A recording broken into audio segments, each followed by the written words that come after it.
சக்கரவள்ளி கிழங்கு வச்சு ஒரு சுழியம் ரெசிபி பார்ப்பாங்க. இதை சுழியம் சுயான்னு சொல்லி டிஃப்ரெண்ட்டான நேம்ஸ்லாம் சொல்லுவாங்க. டேஸ்ட்டு சொல்லவே வேண்டாங்க. அது நம்ம ட்ரெடிஷ்னலான ஸ்வீட்டில் இதுவும் ஒன்றுங்க. கண்டிப்பாக ட்ரை பண்ணி பாருங்கள். சக்கரவள்ளி கிழங்கு சீசன் முடியறதுக்குள்ளேயும் அட்டகாசமாக இருக்கும். சேவ் பண்ணி வச்சுக்கோங்க. எப்படி செய்யுதுன்னு பார்ப்போம். சக்கரவள்ளி கிழங்கு நல்லா வேக வச்சு எடுத்துகிட்டு தோல் உரிச்சிட்டு இந்த மாதிரி நல்லா மசிச்சு எடுத்துக்கோங்க. இது கூட நாட்டு சக்கரை இல்லை வெள்ளம் இல்லை நார்மல் சுகர் கூட சேர்த்திக்கோங்க. தேங்காய் துருவுனது கொஞ்சம் ஏலக்காய் தூள் சேர்த்து நல்லா மிக்ஸ் பண்ணிக்கோங்க. இதுதான் நம்ம உள்ளே வைக்க போகிறோங்க சென்டர் போர்ஷனாக.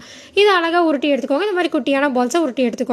அடுத்தபடியாக மைதா உப்பு தண்ணி எல்லாமே சேர்த்து கொஞ்சம் திக்கான கன்சிஸ்டன்சியில் இந்த மாதிரி மிக்ஸ் பண்ணி எடுத்துக்கோங்க. நம்ம உருட்டி வச்சாலங்க சொல்லியும் அந்த பால்ஸை உள்ளே போட்டு அழகாக பரட்டிக்கோங்க. ஸ்பூன் யூஸ் பண்ணிக்கோங்க. அதுதாங்க பெட்டராக இருக்கும்.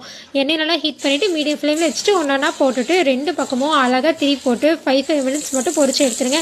சூப்பரான சுழியம் ரெடிங்க. நீங்களும் ட்ரை பண்ணி பாருங்கள். பொரிச்சுட்டு ஃபாலோ பண்ணுங்க.